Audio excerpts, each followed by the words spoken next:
last book, The Forgotten Realms, Stormlight, released in 1996. And I don't know if I said about the G.I. Joe book, but it was also 1986, like the Transformers one was. So this Stormlight one, so in the uh, in the kingdom of Firefall Keep, they've had some ghastly murders there, like people having their eyeballs burnt right out, and they're not able to find the culprit. They've never seen people killed in such a fashion before. So the people that run the kingdom appeal for some war wizards to come and investigate and find out what's going wrong. Also, Storm Silverhand, the Bard of Shadowdale, who is one of Mystra's chosen to carry her magic, is also notified, and she goes to check out what's going on. So it's kind of funny. You have these three different parties all butting heads with each other. Storm is not appreciated being there by the war wizards and also by the people that run Firefall Keep.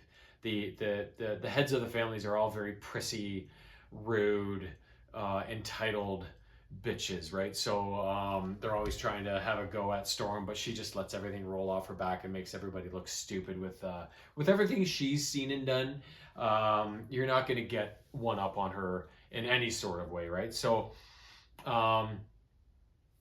as the events unfold and everybody launches their investigations and they kind of butt heads, they're working against each other in a lot of ways. More people keep dying. More people keep being murdered by whoever this assailant is. And eventually Storm figures out it's some sort of shapeshifter, like the Molygrim or whatever that was in that the first Forgotten Realms book I read a while back to get back into this series.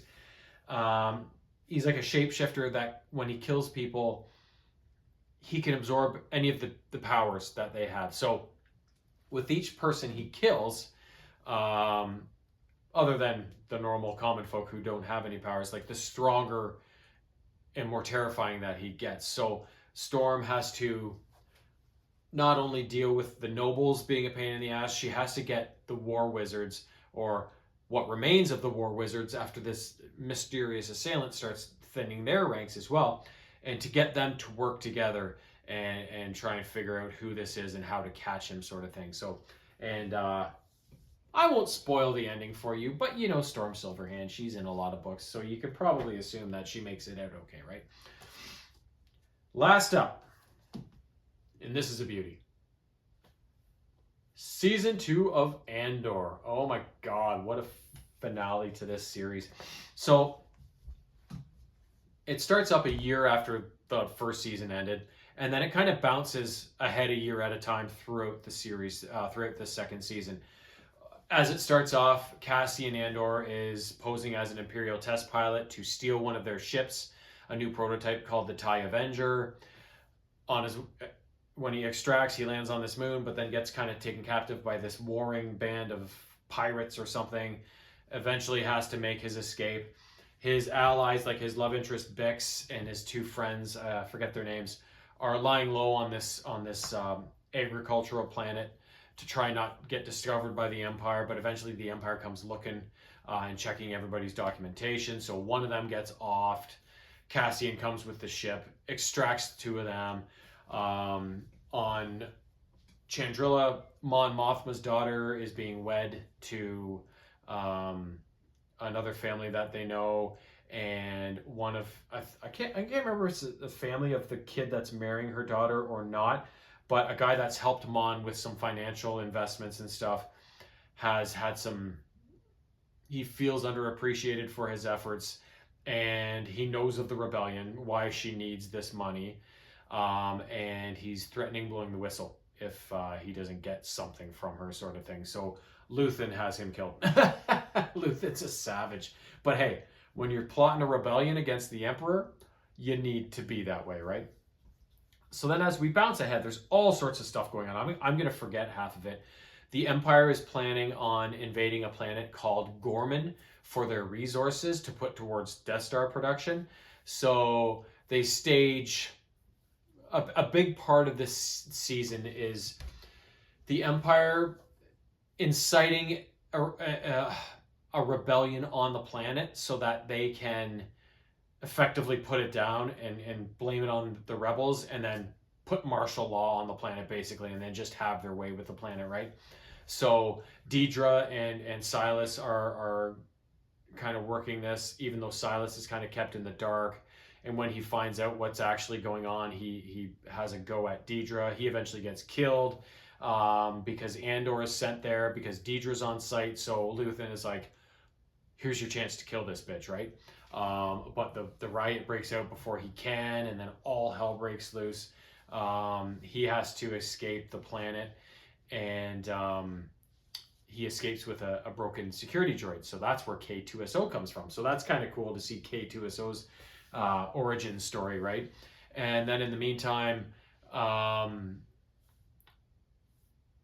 the Gorman incident, the Empire is spinning it as the rebels are to blame, whatever. So one day in the Senate, they're talking about it, and Mon Mothma plans a speech denouncing the Emperor, basically. So basically, committing suicide in front of a whole Senate, and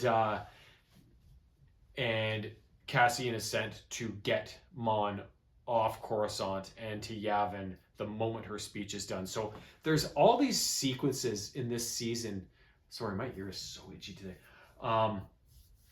Where it's like these long drawn out episodes where it's intense, but it's so slow moving because it's all like spy games and mystery and whatever. So the whole sequence of Cassian getting Mon extracted from Coruscant is just this intense kind of nail biter, slow moving scenes. It's just so cool. And then there was another one too when Luthen eventually gets discovered by Deidre, and she comes to confront him at their antique shop or whatever it is. And he ends up trying to kill himself so that they can't interrogate him or whatever. And then the adopted kind of daughter that he had that worked with him, that Clea girl, she's left stranded on Coruscant and is in great danger, right? Because the kind of rebel cell that has been discovered. But the problem is Luthen wasn't able to fully kill himself. They were able to save him, and he's on life support. So they're trying to bring him back to life so that they can make him talk. So Clea she does the hardest thing. She infiltrates the hospital, offs a bunch of stormtroopers and Imperial officers, and takes Luthen off life support so that he'll die and not blow the whistle on the rebellion. And then she makes it back to her safe house, and eventually Cassian's called in he leaves Yavin without permission because he thinks it's Luthen calling for the extraction, and leaves Yavin to do that. And when he gets back at the end of the season, he's basically taken into custody because you broke every security rule of the thing that keeps us safe here on Yavin, this rebellion, to go and get Luthen. And Luthen's not even here, and he's like, no, but I have Clea, and guess what we found out? So the way it ends is they have discovered that the Empire's clean energy project, or whatever the hell it's called, is actually it's not that.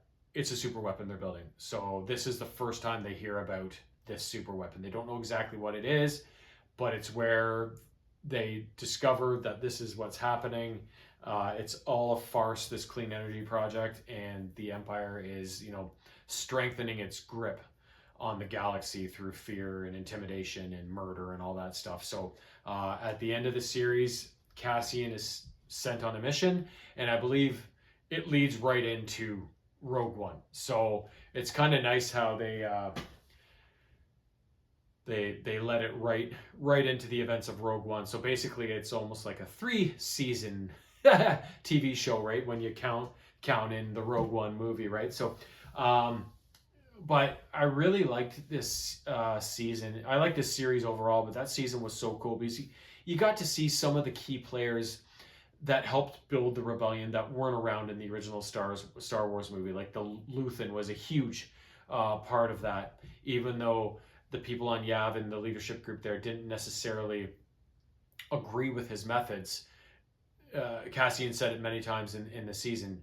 this wouldn't be here. This rebellion would never have started without this guy. So fucking stop talking about him like that, right? So it was cool to see him. And then that Clea girl, I really liked her character.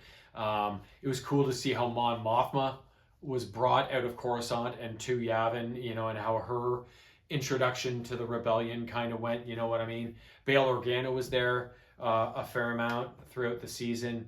And also Saw Gerrera got involved from time to time and had some dealings with the rebellion leadership and some other things. So it was cool to see his involvement as well. So great season, great series. I loved it. I was so sad when it kind of led right into Rogue One. I'm like, oh, that's it. Only 2 seasons. Because it's a show that I would definitely watch another season of if that had been in the cards. So, but it's over. But at least it was awesome. And we'll just wait for the next season of whatever Star Wars show to come out that I can pick up and watch in all of its glory. So, anyways, that's everything for today. I'll be back soon with 5 more. Stay tuned. Peace.